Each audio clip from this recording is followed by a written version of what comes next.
تو پھر کیا چیز مانے ہے، کیا چیز روکتی ہے آپ کو کہ آپ مکمل طور سے اس مسلک کے نمائندہ ہو جائیں تاکہ یہ مسلکی فرق بھی ختم ہو جائے؟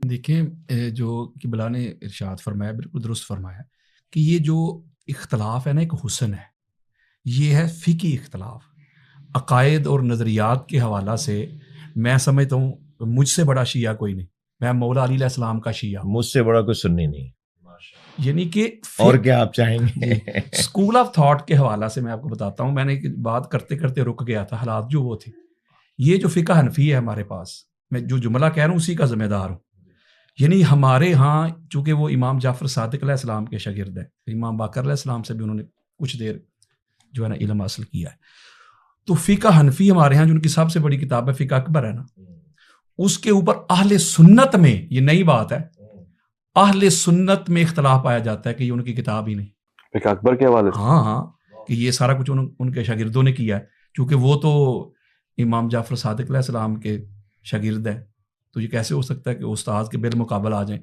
آپ کا بڑا معروف جملہ ہے، آپ فرماتے ہیں لو لم سنتان حلق نمان، 2 سال جو میں نے حضور کے شہزادوں کی نوکری کی ہے، اگر وہ مجھے میسر نہ ہوتے تو ابو حنیفہ ہی ہلاک ہو گیا ہوتا۔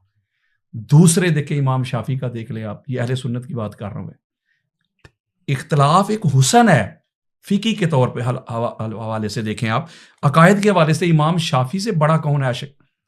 فرماتے یا اہل بیت رسول اللہ حبکم فرض من اللہ فی القرآن انزلہ کفاکم من عظیم القدر انکم من لم یصلی علیکم لا صلاۃ له۔ امام شافعی لکھتے ہیں کہ اے حضور کی اہل بیت، اللہ نے آپ کی مودت کو قرآن میں فرض کر دی ہے، کمپلسری کر دی ہے، واجب کر دی ہے، آپ کی عظمت کے لیے اتنا ہی کافی ہے۔ اگر کوئی نماز پڑھے آپ پر درود نہ پڑھے، اللہ نماز اس کے منہ پہ مارتا ہے، تو اس وقت بھی مفت سے مفتی تھے، اس وقت بھی ناسبی تھے۔ یہ ناسبی کی ڈیفینیشن پتہ کیا ہے؟ یہ نون اور صاد ہے، سین نہیں، نسب نہیں، ناسبی اس کا مطلب ہوتا ہے کھڑا ہونا۔ یہ وہ کھڑا ہوئے تھے جو مولا علی علیہ السلام کے سامنے کھڑے ہو گئے تھے، جو مولا علی علیہ السلام جو خلیفہ راشد کے سامنے کھڑے ہو گئے تھے اسے کہتے ہیں ناسبی۔ تو آج بھی جو مولا علی علیہ جملہ ہے ویس بھائی، آج بھی جو مولا علی علیہ السلام کے سامنے کھڑے ہونے والوں کا حمایتی ہے وہ ناسبی ہے، جو مولا علی علیہ السلام کو معادلہ جٹانے کی آئے تھے۔ تو امام شافعی نے تو حد نہیں کر دی، تو انہوں نے فتویٰ دے دیا یہ بھی شیعہ ہو گئے۔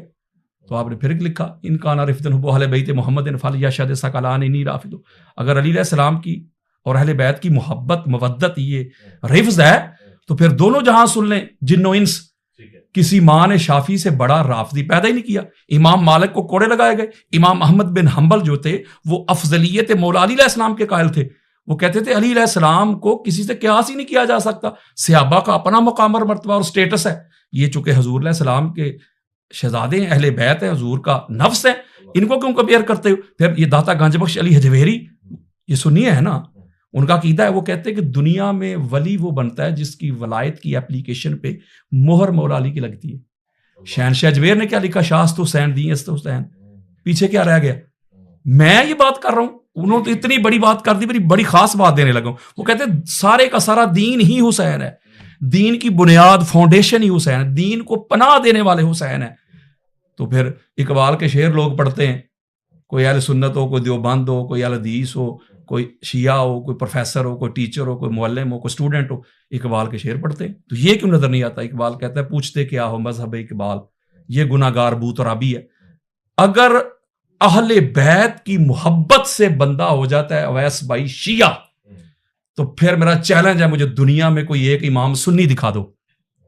اگر کوئی امام بنا اس گھر سے بنا، کوئی صوفی بنا اس گھر سے، کوئی فقیہ بنا اس گھر سے، کسی کو علم ملا اس گھر سے، حلم ملا اس گھر سے، اخلاق ملے اس گھر سے، کردار ملا اس گھر سے، گفتار ملی اس گھر سے، صداقت ملی اس گھر سے، عدالت ملی اس گھر سے، امانت ملی اس گھر سے، دیانت ملی اس گھر سے، فصاحت ملی اس گھر سے، بلاغت ملی اس گھر سے، اطاعت ملی اس گھر سے، نفاست ملی اس گھر سے، طہارت ملی اس گھر سے، یکزا ملی اس گھر سے، بیداری ملی اس گھر سے، شعور ملے اس گھر سے، دستور ملے اس گھر سے، قانون ملے اس گھر سے، فنون ملے اس گھر سے، نماز ملی اس گھر سے، روزہ ملا اس گھر سے، حج ملے اس گھر سے، عمرے ملے اس گھر سے، دین ملا اس گھر سے، قرآن ملا اس گھر سے، اذان ملی اس گھر سے، اور ایمان بھی ملا تو اس گھر سے۔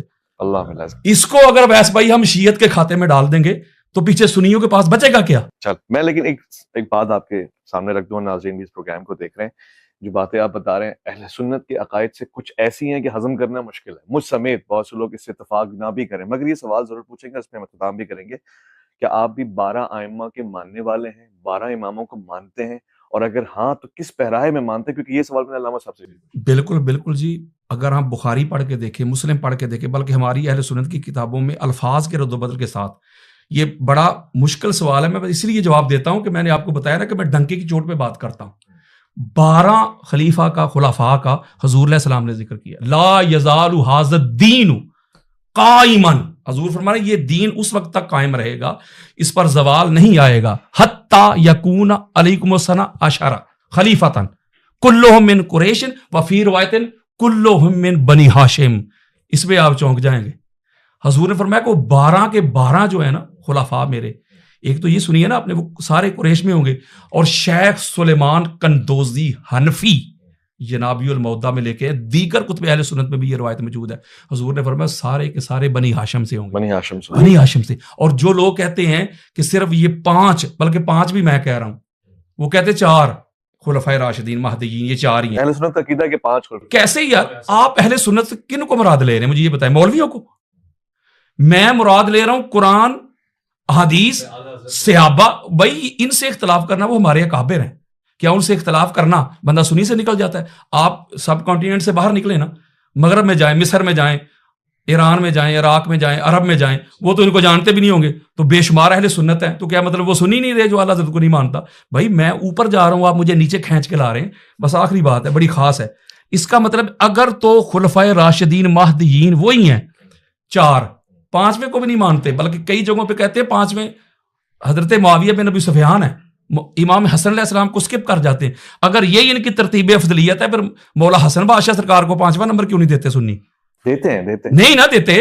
مجھے میرے سامنے رکھے، وہ تو کہتے ہیں نہیں خلفائے راشدین، پھر عشرہ مبشرہ، اوپر بدر والے، بیعت رضوان والے، تو وہ کدھر گئے؟ پاک سیدہ فاطمہ بطول زہرا سلام اللہ علیہ، وہ کدھر گئیں؟ بات یہ ہے کہ میں آپ کو سنیت بتا رہا ہوں، قرآن و حدیث والی، تاجدار کائنات والی.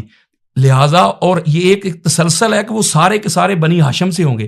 اب یہ فیصلہ، بس آخری بات، یہ فیصلہ کون کرے گا جی؟ اور حضور فرما رہے ہیں کہ 12 ہوں گے. تو اگر آپ 30 سالوں کو مان لیں، امام حسن علیہ السلام کے 6 ماہ کاؤنٹ کریں، 30 سال، جو کہتے ہیں کہ حضور نے فرمایا کہ بس 30 سال تک رہے گی، خلافت راشدہ منہج پہ، تو وہ 12 کیوں حضور فرما رہے ہیں؟ وہ 12 کدھر گئے؟ پھر وہ خلافت راشدہ نہیں ہوگی، وہ کیا ہے پھر؟ وہ 12 کی مجھے جو اس کا پیریڈ ہے اس کو مجھے پورا کر کے تو آپ عمر بن عبدالعزیز کو درمیان میں لاتے ہیں، ان کا زمانہ کدھر گیا؟ وہ خلیفہ راشد تھے. تو یہ فیصلہ کون کرے گا؟ اور ہماری کتابوں میں وہ لوگ بھی آئے ہوئے ہیں جو خلافت کے اہل ہی نہیں تھے. تو یہ فیصلہ کون کرے گا؟ اس کا ایک ہی آخری بات، اس کا فیصلہ یہ ہے کہ ان میں تسلسل ہونا ضروری ہے. وہ سارے کے سارے بنی ہاشم ہونے ضروری ہیں، پہلے سے لے کے آخری تک ایک ہونا ضروری ہے. آپ ان 12 کے ماننے والے میں اور خلیفہ کے، اور آخری بات، خلیفہ کے لیے حکومت ضروری نہیں.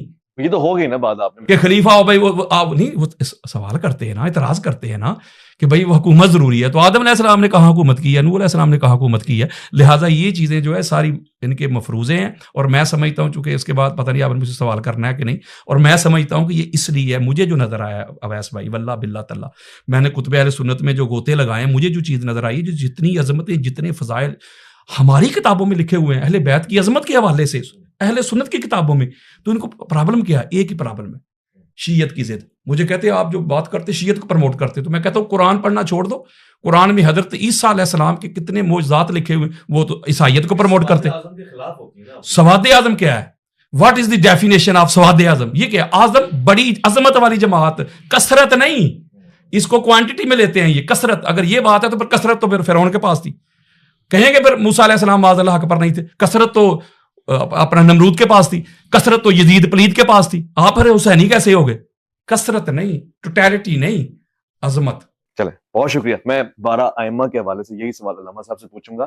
اگر حضرت بھی 12 اماموں کے ویسے ہی ماننے والے ہیں، ایک طالب علم کی حیثیت سے پوچھ رہا ہوں، تو پھر فرق کس بات کا ہے؟ اگر لیڈر ایک ہے تو پھر فالوورز میں ڈویژن کیوں ہے؟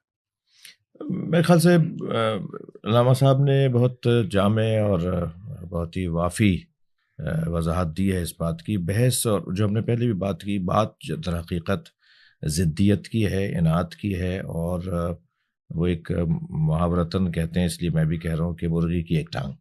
بس اس کے اوپر رکنا ہے کہ جی نہیں، ہم نہیں مانتے اس بات کو. یا اچھا، زیادہ جو روشن بات ہے نا، جس سے گھبراہٹ ہے، وہ یہ کہ اگر کچھ چیزیں کچھ لوگوں نے مان لی نا تو بہت ساری چیزوں سے ہاتھ اٹھانا پڑے گا. تو وہ چند چیزیں نہ مانو جس کی وجہ سے بہت ساری چیزوں سے ہاتھ اٹھانا پڑے. حتیٰ اس حد تک بے دینی ہے، میں اس کو کہتا ہوں بے دینی، اس حد تک بے دینی ہے کہ اگر تم نے آج امیر شام کا دفاع نہیں کیا تو کل یہ کہیں اور بات کریں گے، لہٰذا کہیں اور کی خاطر اس کے ساتھ کھڑے ہو جاؤ. یہ بے دینی نہیں ہے؟ یعنی حتیٰ پاکستان کے اندر اگر نعرہ لگ جاتا ہے امیر یزید زندہ باد کا، اس بنیاد پر کہ اگر ہم نے اس کو سپورٹ نہیں کیا تو کل اس کے خاندان تک بات جائے گی اور پھر بات جائے گی کہیں اور تک. تو یہ بے دینی نہیں ہے؟ آپ جو جس کا قابل، یعنی آپ یہ تو کہتے ہیں کہ کربلا میں امام حسین علیہ السلام کو شیعوں نے خط لکھ کے بلایا اور شیعوں نے مار دیا. آج 1400 سال بعد والا شہنشاہ حسین نقوی شیعہ، آج 1400 سال بعد آنے والا مثال عابد حسین شاہ شیعہ، وہ ان کا 1400 سال پرانے والوں کا ذمہ دار ہے کہ تمہارے آبا و اجداد نے، جبکہ میں تو مدینے کا رہنے والا ہوں، میرے اجداد تو مدینے سے آئے تھے. افریقہ کے کالے جو شیعہ ہیں وہ تو کوفے والوں کی اولاد نہیں ہے. آج گورے اور انگریز جو عزاداری کر رہے ہیں وہ تو کوفے والوں کی اولاد نہیں ہے، مگر پھر بھی ہمیں جملہ سننے کو ملتا ہے کہ ان کے بڑوں نے مارا تھا اور بچے رو رہے ہیں. تو 1400 سال پہلے والے بڑوں کے آج 1400 سال بعد والے ذمہ دار ہیں، اور باپ نے بیٹے کو خلیفہ بنا دیا، باپ ذمہ دار نہیں ہے. نہیں ان کو کچھ نہیں کہیں اس لیے کہ وہ ذمہ دار نہیں ہے، وہ یزید کا کام تھا، وہ کسی اور کے اوپر نہیں رکھ. بھائی یعنی باپ بنا کے جا رہا ہے، وہ ذمہ دار نہیں ہے، اور 1400 سال پہلے والوں نے اگر کچھ کیا تو آج ہم اس کے ذمہ دار. تو حقیقت یہ ہے کہ اگر انہوں نے کچھ چیزیں مان لیں تو پھر 50 چیزوں سے ہاتھ اٹھانا پڑے گا، اور یہ نہیں کرنا چاہتے. اللہ ان کو ہدایت دے، اللہ ان کو آخرت اور قبر اور برزخ اور مرنے کے بعد جو سوال جواب ہونے. اور میں ایک جملہ اپنے اس میں بھی کہتا ہوں کہ ہم ہر جگہ میرٹ کی بات کرتے ہیں، تقرریاں میرٹ پہ ہوں، تبادلے میرٹ پہ ہوں، داخلے میرٹ پہ ہوں، پارٹی ٹکٹس میرٹ پہ ملیں. ہم یہی تو گفتگو کر رہے ہیں کہ نبی مکرم کے بعد میرٹ پہ مانو. ٹھیک ہو گیا. قبلہ کیا یہ ممکن ہے، یہ میرا آخری سوال ہے، جیسے کہ علامہ صاحب بھی شاید یہی خواہش رکھتے ہوں، یعنی آپ بحیثیت ذمہ دار سربراہ اور ایک پیشوا تشیع میں سے ان اشخاص کو بہتر کی طرف لے کے جائیں جو مزاج اہل سنت کے خلاف گفتگو کرتے ہیں، یعنی اصحاب رسول پہ تنقید کرنا یا اس طرح کے جملے استعمال کرنا، کیا ممبر میں ذمہ داری ہو سکتی ہے آپ کی طرف سے؟ بہت زیادہ ہوئی ہے. آپ 10 سال گزشتہ کا ریکارڈ اٹھا کے دیکھیں، بہت اصلاح ہوئی ہے، بہت احتیاط بڑھی ہے، بہت ہی عاقلانہ انداز سے گفتگو کو رائج کیا گیا ہے. اس میں بہت سے لوگوں کی خدمات ہوں گی. میں فقیر بھی ان کارکنوں میں سے ایک ہوں جو اس مزاج کو بنانے کی کوشش کرتا آیا ہوں، اور نتیجے لیے ہم نے اپنے خطاب کرنے والے مقررین، خطباء، واعظین کو متوجہ کیا اس بات کی طرف کہ اگر آپ کو اپنا عقیدہ بیان کرنا ہے، آپ کو اپنا نظریہ بیان کرنا ہے تو معقول انداز سے کریں. لہجہ اچھا ہونا چاہیے، الفاظ آپ کے سجے ہوئے ہونے چاہیے، رقیق ہلکی باتیں، اور ایسے جملے کہ جو کسی کی دل آزاری کا سبب ہو. جب آپ کسی کو قائل کرنا چاہتے ہیں تو قائل کرنے والا لڑنے والا نہیں ہوتا. جو لڑائی میں بات کرتا ہے اس کا مقصد قائل کرنا نہیں ہوتا، اس کا مقصد محض آرائی ہوتا ہے. تو جو سخت جملوں سے بات کرتا ہے وہ محض آرائی کی طرف ماحول لے کے جاتا ہے. جو پیار محبت سے بات کرتا ہے وہ قائل کرنے کی نیت رکھتا ہے. تو آپ پہلے طے کریں آپ کو محض آرائی کرنی ہے یا قائل کرنا ہے، آپ کو مزید دور کرنا ہے یا قریب کرنا ہے. قریب کرنا ہے تو پیار سے بات کرنی ہوگی، خندہ پیشانی سے بات کرنی ہوگی، اچھے الفاظ میں بات کرنی ہوگی. اس کا ہرگز یہ مطلب نہیں ہے کہ جنہوں نے اہل بیت عصمت و طہارت ائمہ اہل بیت کو، خاص طور پر مولا کائنات کو رنجیدہ کیا، جناب زہرا کو رنجیدہ کیا، وہ ہمارے نزدیک آئیڈیل ہو گئے. آئیڈیل نہیں مان رہے ہم انہیں، لیکن ہم یہ بھی نہیں چاہتے کہ جو انہیں آئیڈیل مانتے ہیں ان کی ہم دل آزاری کریں. یہ محنت ہم کر رہے ہیں اور بہت حد تک ہم نے اس کا نتیجہ لیا ہے. بہت بہت شکریہ علامہ سید شہنشاہ حسین نقوی، بے انتہا شکر گزار علامہ یاسین قادری. اور خواتین و حضرات، آپ کا دونوں مہمانوں نے آج اتفاق اور مشترکات کے اوپر گفتگو فرمائی، اور جو علماء کا خاصہ ہے، طریقہ ہے، رویہ ہے، مزاج ہے، اسی انداز کو پیش نظر رکھتے ہوئے تحمل کے ساتھ حقائق اپنی نگاہ میں جو مطالعے کے اور تحقیق کے بنا پہ موجود تھے ان کو آپ کے سامنے پیش کیا. میں نے بھی کوشش کی کہ سوالات کروں، اور آج بھی میں نے الحمدللہ علماء کو اتفاق اور اتحاد کی راہ پہ گامزن پایا. غلطی کوتاہی کوئی مجھ سے ہو گئی ہو میں اس کے لیے معذرت خواہ ہوں اور شرمندہ ہوں. کوشش کروں گا کہ آپ کے بھیجے ہوئے سوالات کو مزید علماء کے سامنے رکھتا رہوں. یہی ہمارا خاصہ ہے اور پاکستان کا ماحول بھی اسی سے سازگار اور انشاءاللہ کامیابی اور فلاح اور ظفریابی کی جانب گامزن ہو پائے گا. اپنا بہت خیال رکھیں گے, آپ اپنے سے بڑھ کے خیال رکھیں گے. ان تمام احکامات کا جو اللہ رب العزت کی جانب سے آپ پہ فرض ہوئے ہیں, ویس ربانی کو دیجیے گا مہر مولانا سے اجازت.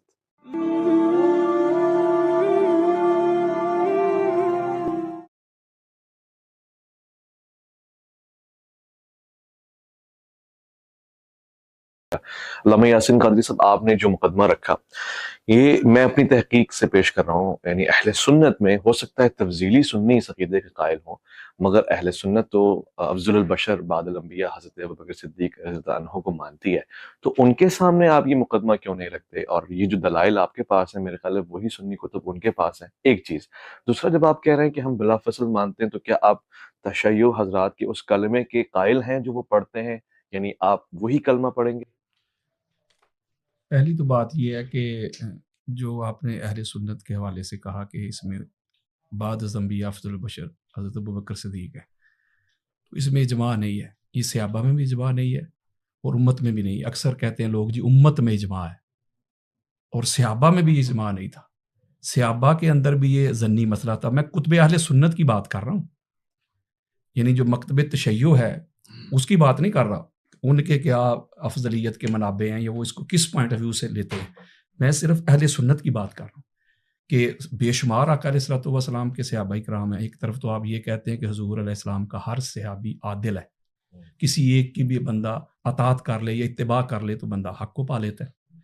تو یہ بے شمار صحابہ ہیں, ہماری کتابیں بھری پڑی ہیں جو مولا علی علیہ السلام کی افضلیت کے قائل تھے. مثلاً جہاں آپ بات کرتے ہیں مثال بھی دے دیں کون؟ دیتا ہوں نا, جہاں آپ کہتے ہیں اہل سنت و جماعہ, تو اہل سنت یعنی حضور علیہ السلام کی سنت والے اور حضور کی جماعت کی سنت والے, ان کو فالو کر رہے ہیں. نیچے آج کل کے جو مولوی صاحب ہیں ان کی بات نہیں, اوپر حضرت عبداللہ ابن مسعود جو ہیں, امام محمد بن حنبل لے کے آئے ہیں, امام طبرانی لے کے آئے ہیں, پھر امام ابن اسیر لے کے آئے ہیں, سینکڑوں حوالے ہیں اس کے اوپر. یعنی آپ فرما رہے ہیں حضرت عبداللہ ابن مسعود مولا علی علیہ السلام کی افضلیت کے قائل تھے, تمام اصحاب میں بالکل تمام. اس کے علاوہ عمار ابن یاسر افضلیت کے قائل تھے, حذیفہ بن یمان ہوں, حضرت مقداد ہوں, حضرت سلمان ہوں, حضرت بلال ہوں. اس کے علاوہ دیگر بھی زید بن ارقم ہوں, ابو سعید خدری ہوں رضی اللہ عنہ. یہ وہ صحابہ کرام ہیں حضور علیہ الصلوۃ والسلام کے. یہ الگ بات ہے کہ مولوی صاحب کو یہ صحابہ نظر نہیں آتے. یہ مولا علی علیہ السلام کی افضلیت کے قائل تھے. امہات المومنین ام المومنین حضرت عائشہ صدیقہ رضی اللہ تعالیٰ عنہ, یہ پاک سیدہ کی افضلیت کی قائل ہیں. بڑا نام ہے. دیکھیں نا, ماں ہے اہل سنت میں, ان کا کیا مقام اور مرتبہ ہے.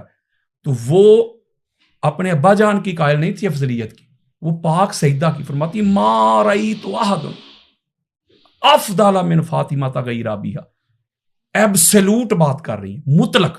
کہتی میں نے کائنات میں فاطمہ الزہرا سلام اللہ علیہا کے بابا کے بعد کوئی فاطمہ الزہرا سے افضل اور اعلیٰ کوئی شخص دیکھا ہی نہیں, کوئی شخصیت دیکھی نہیں. اور امام طبرانی اس کو لے کے بے شمار حوالہ جات ہے, ریفرنسز ہیں. کہ اس کا مطلب یہ ہوا کہ یہ ایک اور بات, جب آپ کسی کو افضل کہتے ہیں, میں نے ایک پہلے بھی آپ کو عرض کی تھی کہ یہ ہمارے ہاں یہ جو ایک لے آئے ہیں نا کہ فضائل سے بندہ افضل نہیں ہوتا, فضائل سے ہی بندہ افضل ہوتا ہے. تلک الرسل فضلنا بعضهم علی بعض, کہ ہم نے انبیاء کو بعض پر فضل دیا ہے, فضیلت دی ہے. تو آپ کہتے ہیں کہ جزوی فضیلت, آپ کہتے ہیں کہ کلی فضیلت. اگر جزوی فضیلت کو بھی لیا جائے تو جزوی فضیلت میں تو ہر ایک صحابی جو ہے اس کی الگ الگ فضیلتیں ہیں, فضائل ہیں, اور اس میں ہر کوئی آگے پیچھے ہو سکتا ہے. میں نے جب آپ کو مثال بھی دی تھی کہ بے شمار مثالیں ہیں ہمارے پاس, لیکن کلی افضلیت یہ ہوگی. ایک تو کل کہتے ہیں ٹوٹل کو, ٹوٹیلٹی یعنی کل, یعنی فضائل کو جمع کرنا. جب جمع کریں گے, جیسے کہ اس کا مادہ ہے فضل, افضل کا مادہ فضل, جیسے علم ہے عین لام اور میم, یہ مادہ ہے. یہ مادہ آپ کو جہاں نظر آئے گا, یعنی عین لام اور میم سے بنا معلم, تو مادہ آیا کہ نہیں, وہ مانا جاننا, نالج. تو معلم وہی ہوگا جس کے پاس وہ عین لام اور میم علم ہوگا. اسی سے آیا متعلم, عین لام اور میم مادہ, علم گین کرنے والا. اسی سے آیا عالم, عین لام اور میم وہی مادہ ہے, معنی وہی دے رہا ہے, علم جاننے والا, علامہ علم جاننے والا, معلوم مادہ وہی اس میں عین لام اور میم. معلوم کا کیا مطلب ہے؟ جاننا, نالج. اسی طرح صلات جو ہے ہم کہتے ہیں اس کا معنی ہے صاد لام اور یا. یہ صلات آپ کو جہاں تسلا نارن حامیہ قرآن کہتا ہے تسلا, یعنی کہ وہ صاد لام اور یار ہے, یعنی قریب کرنا. آپ جب یہ ریس ہوتی ہے گھوڑوں کی تو جو گھوڑا پہلے والے کے ساتھ جڑا ہو نا اس کے قریب وہ ایسے فاصلہ نہ ہو, اسے عربی میں کہتے ہیں مسلی. یعنی مادہ آ گیا صاد لام اور یا, قریب کرنا. اسی طرح یہ جو افضل ہے اس کا مادہ ہے فضل. اب افضل وہی ہو سکتا ہے جس کے پاس وہ فضل ہو. آپ قرآن مجید فرقان حمید کا مطالعہ کریں, 114 آیات ہیں جس میں اللہ رب العزت نے فضل کی بات کی. کہیں وہ جو تخت آیا تھا اسد برخیہ لے کے آیا تھا سلیمان کے دربار میں, تو اللہ کہتا ہے ہائے ہائے, یہ اس کا مطلب ہے جو یہ تخت لے کے آئے یہ فضل ہے. کہیں اللہ کہتا ہے کہ تم غریب تھے, غربا تھے, کھانے کے لیے کچھ نہیں تھا, میں نے تمہیں کھانا دیا, یہ میرا فضل ہے. کہیں اللہ کہتا ہے تم کمزور تھے کفار کے مقابلے میں نے تمہیں فتح دی, طاقت دی, میرا فضل ہے. تو اس کا مطلب ہے جب فضائل کو جمع کریں گے وہ سب سے زیادہ جس کے پاس وہ فضائل آ جائیں گے وہ بنے گا افضل. میں 200 احادیث اسی وقت پڑھ سکتا ہوں کہ پوری دنیا کا کوئی شخص ایسا نہیں ہے جو بعد از نبی جس کے پاس اتنے فضائل ہوں جو مولا علی علیہ السلام کے پاس فضائل. ہاں, امام احمد بن حنبل کا یہ عقیدہ, امام بہقی کا یہ عقیدہ, امام نسائی کا یہ عقیدہ, بلکہ اس کے اوپر اجماع ہے. اور فضائل کے باب میں ضعیف روایت بھی لی جائے گی. اتنی بڑی علمی شخصیت بیٹھی ہوئی, اس میں شیعہ سنی میں بھی اختلاف نہیں ہے کہ فضائل کے باب میں ضعیف حدیث بھی قابل قبول ہے جس میں کوئی شرک یا اس طرح توحید پہ حملہ نہ ہو, اس کو قبول کیا جائے گا. تو اس کا مطلب جب سب سے زیادہ فضائل مولا علی علیہ السلام کے پاس ہیں تو افضل بھی تو وہی ہوگا نا. پہلا مومن دیکھنا ہو علی, پہلا نمازی دیکھنا ہو علی, مجاہد دیکھنا ہو علی, سخی دیکھنا ہو علی, زاہد دیکھنا ہو علی, عابد دیکھنا ہو علی, متقی دیکھنا ہو علی. میں فضائل نہیں پڑھنے لگا, پریشان نہ ہو, وہ ٹائم نہیں مجھے پتا ہے, لیکن میں یہ کہہ رہا ہوں کہ جب سب سے زیادہ فضائل مولا علی علیہ السلام کے پاس ہے تو افضل ہی وہ ہوگا جس کے پاس فضائل ہوں گے. جب آپ کسی کے فضائل نہیں پڑھیں گے, کوئی دنیا کا علامہ میرے سامنے لے آئیں, میں نے اس کو فضائل نہیں پڑھنے دینے, مجھے ثابت کر کے دے کہ کس طرح ابوبکر صدیق افضل ہیں. فضائل نہیں میں نے پڑھنے دینے, وہ جب بھی پڑھیں گے فضائل پڑھیں گے اور فضائل پڑھ کے کہیں گے بھائی یہ تو کیسے ہو سکتا ہے. تو کلی فضیلت بھی یہی ہے کہ جس کے پاس سب سے زیادہ. دوسرا کہتے ہیں نہیں کلی فضیلت وہ ہوتی ہے, آخری بات, کلی فضیلت وہ ہوتی ہے ایسی منفرد کسی کے پاس فضیلت ہو جو پورے صحابہ کی جماعت میں کسی کے پاس نہ ہو. چلو اس طرف آ جاؤ, اگر اس کو بھی آپ کہتے ہیں تو یہ بھی مانتے ہیں. تو غدیر کے موقع پہ جو اعلان کیا تھا حضور علیہ السلام نے تو سارے صحابہ حضور اور مولا علی علیہ السلام کے قدموں کے نیچے کھڑے نہیں تھے, اتنا بلند ممبر تھا. تو یہ فضیلت ہے کسی کے پاس کہ پوری کائنات کے اوپر فرمایا من کنتو, جس کا میں مولا اس کا علی مولا. یہ سب سے زیادہ نہیں. پھر پہلے مومن علی, پہلے نمازی علی, میں روایتیں نہیں پڑھ رہا, وقت بچا رہا ہوں. تو یہ کلی افضلیت نہیں ہے. پھر حضور علیہ السلام کا حسب اور نسب مولا علی علیہ السلام کے پاس ہے. پھر حضور علیہ السلام جس نور سے بنے علی اس نور سے بنے. پھر حضور علیہ السلام نے کہا کہ علی میری روح ہے, علی میرا گوشت ہے, علی میری جان ہے, اور یہ قرآن نے بھی کہہ دیا. یعنی اتنی فضیلتیں جو مولا علی علیہ السلام کو ملی ہیں, مجھے بتائیں اگر اس سے بندہ افضل نہیں ہوتا تو پھر افضل کیسے ہوتا؟ میں آپ کی اللہ صاحب شاید کہتے ہیں کہ حکومت بہت بڑی فضیلت ہے, وہ کیونکہ نہیں تھی اس وجہ سے, حاکم کی حیثیت سے, یہ بھی تو فضیلت ہے. اب دیکھیں نا ہمارے امام نصفی فرماتے ہیں کہ کسی کا بادشاہ بن جانا, کسی کا خلیفہ بن جانا, یہ ہرگز یہ دلیل نہیں ہے کہ اس کا بادشاہ بننا تمام رعایا کے اوپر اس کی افضلیت ہے. بلکہ جو حضرت ابوبکر صدیق نے پہلا خطبہ ہی دیا جو بخاری میں موجود ہے, وہ پہلا جملہ ہی کہہ رہے ہیں لوگوں میں تم سے افضل نہیں ہوں. پہلا جملہ یہ کہہ رہے ہیں. اور اگلی بات ہے کہ یہ جو طالوت بادشاہ تھا اس کی حکومت کے اندر رہے حضرت داؤد علیہ السلام, اس کے انڈر اس کے کام کرتے تھے, اس کی پرابلمز کو سالو کرتے تھے. داؤد علیہ السلام صاحب زبور رسول, تو کدھر گیا فتویٰ اب؟ اور کہو کہ وہی وہ طالوت جو تھا داؤد علیہ السلام سے افضل تھا, کوئی بادشاہ وہ تھا. تو لہٰذا جو یہاں تک لکھا گیا ہماری کتابوں میں, اب میں کیا آپ کو بتاؤں کیسے حالات ہیں, یہ کیسا دستور زبان بندی ہے تیری دنیا میں. یہاں تو حق کہنے کو ترستی ہے زبان میری. بات یہ ہے کہ افضلیت کے جو منابع ہوتے ہیں, افضلیت کی جو شرائط ہیں, جو واجبات ہیں, جو اس کی کنڈیشنز ہیں, اس میں حکومت کا کوئی لینا دینا نہیں ہے. ٹھیک ہو. علامہ صاحب آپ نے علامہ یاسین قادری صاحب کی گفتگو سماعت فرمائی، کم و بیش یہی وہی عقائد رکھ رہے ہیں جو آپ رکھ رہے ہیں، یعنی افضلیت کے حوالے سے انہوں نے روشن بیان دے دیا. تو پھر آپ شیعہ کیوں ہیں؟ آپ سنی ہو جائیں. سنی عقائد تو کم و بیش ویسے ہی ہیں. ہم سب سنی شیعہ ہیں. سنی شیعہ، شیعہ سنی، یہ فقہی اعتبار سے تو جچتا